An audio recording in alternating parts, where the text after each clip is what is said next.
you know, the Christian life, the life that we've been called to live in Jesus Christ, is a life that demands responsibility. Is a life that demands,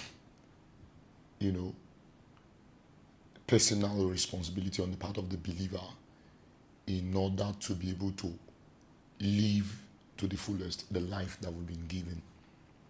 Now, if you look at Jesus, if you use Jesus for an example, if you look at Jesus,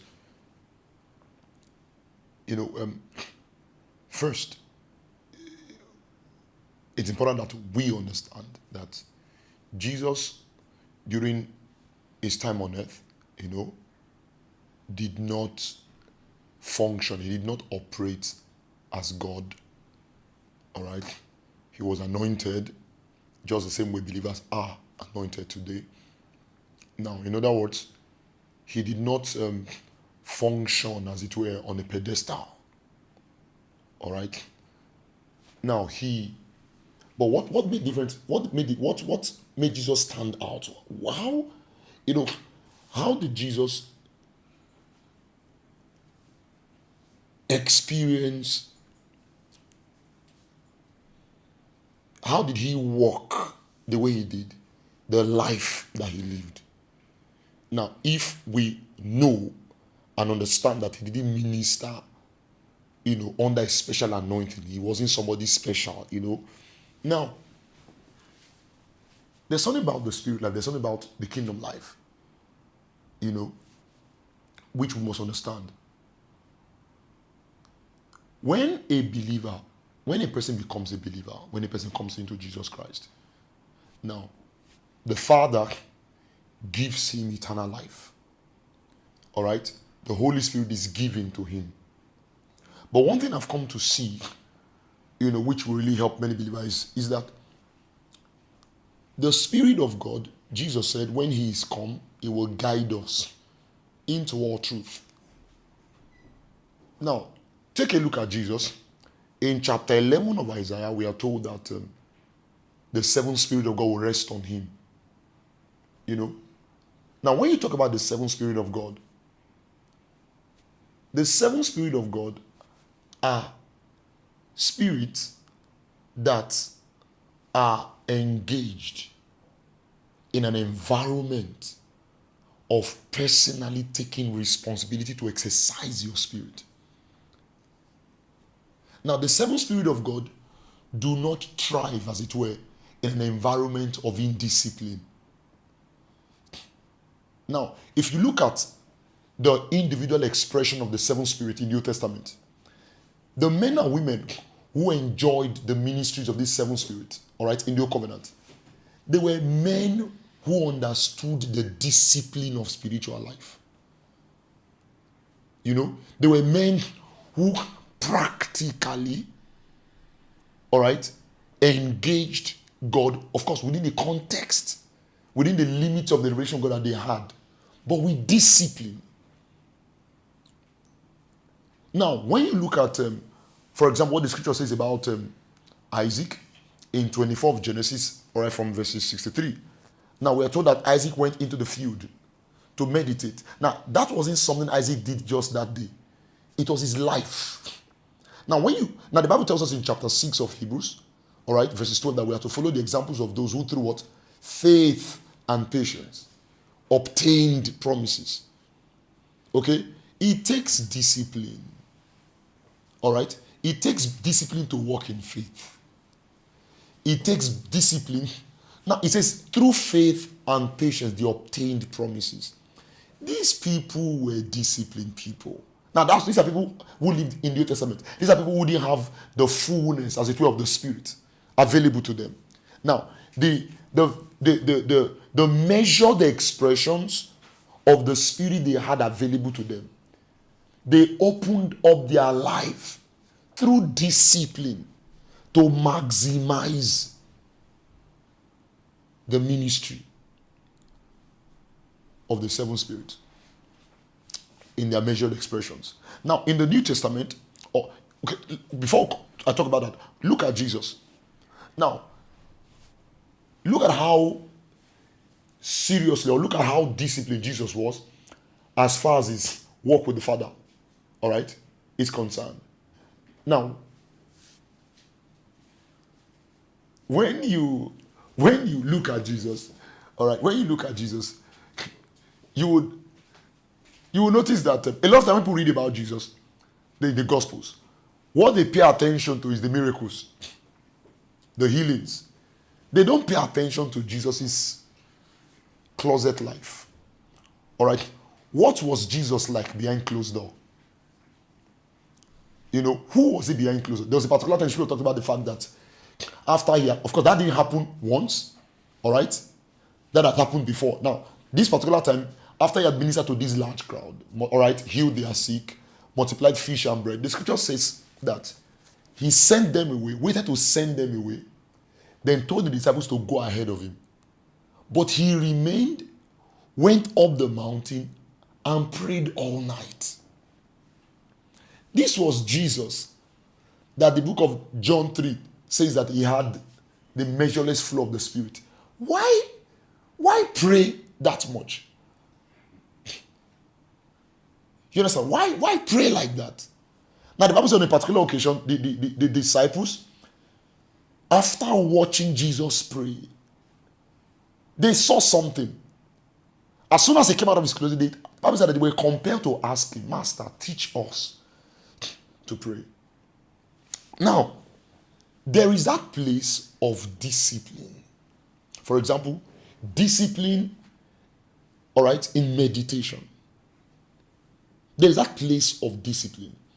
Now, there is something about there is something about how how God wants the believer to function. Now, for example, through the fivefold ministry, the teaching of the word comes. All right, through the fivefold ministry, insight, the revelations of Jesus Christ are released to us. But the believer must take the responsibility to sit down with the revelations of Jesus Christ that has been made available to him through the ministries of the fivefold.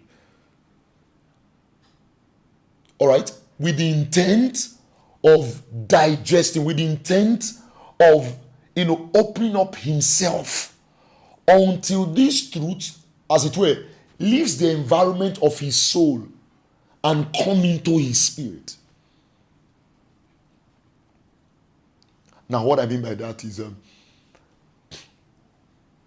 when truth comes to you, all right, when you receive truth, when teaching, all right, is done.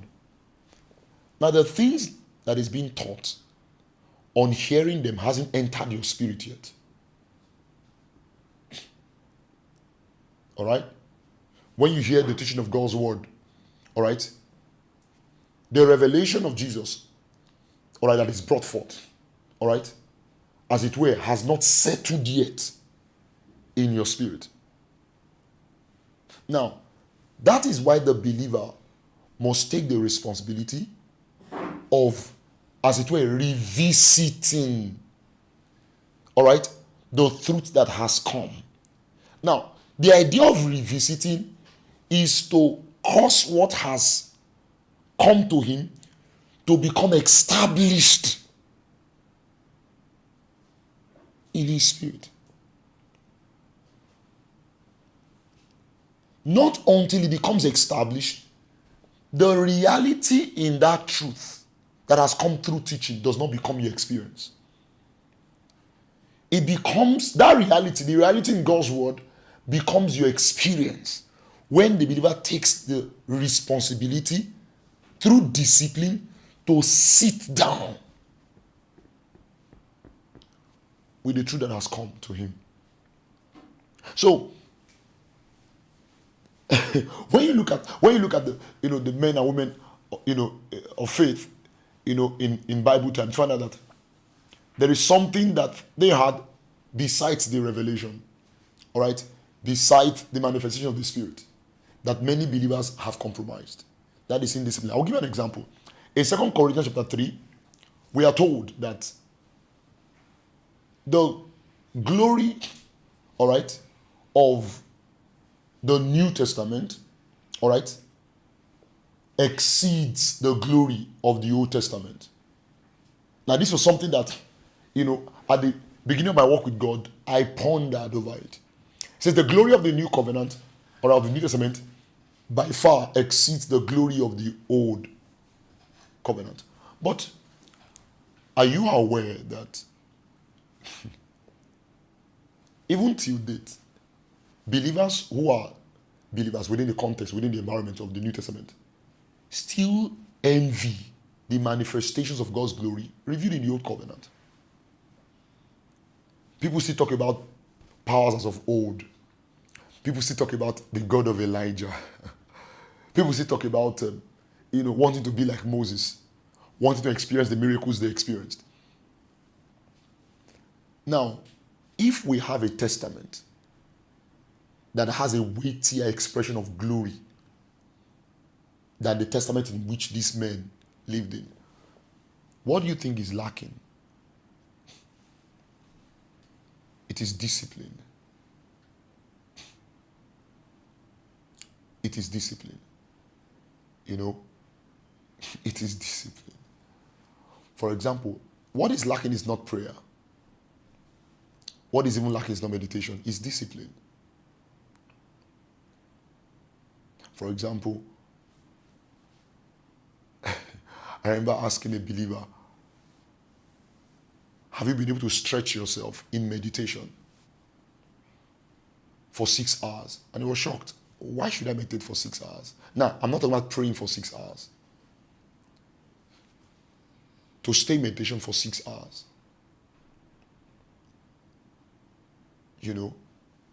Now, for God's sake, the amount of distractions, all right, that we have resident in our soul, do you think 1 hour of meditation will remove them? Do you know that many believers, when many believers pray in the Spirit, for example, most believers, when they pray in the Spirit, for example, let's say for 1 hour.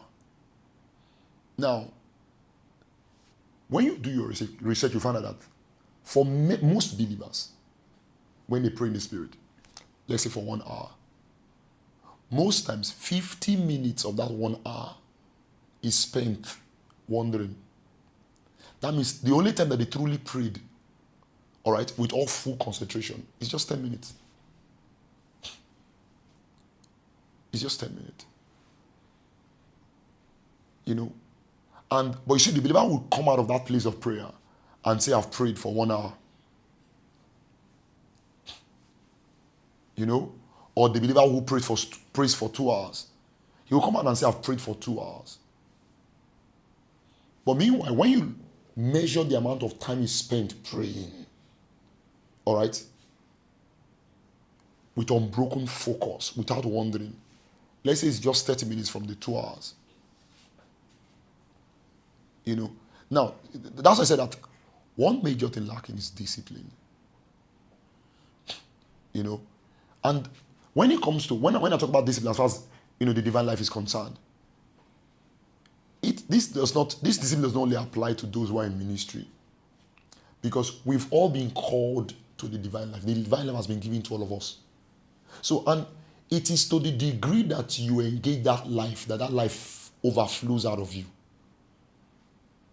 The life is there. We all have eternal life. But it is to the degree that we engage that life life expresses itself through us. So what is lacking is discipline. So when you talk about engaging, there are basic protocols of engagement. For example, prayer. For example, meditation. But the question is, to what extent? All right? Or how much time do you spend in meditation? How much time do you spend praying? How much time do you... Now, when I talk about prayer, I'm not talking about the praying you do to make requests. Or I'm not talking about prayers of petition. I'm not talking about prayers of intercession. I'm talking about the kind of praying you do, all right, that is geared towards fellowship. What about meditation? How long do believers spend in meditation?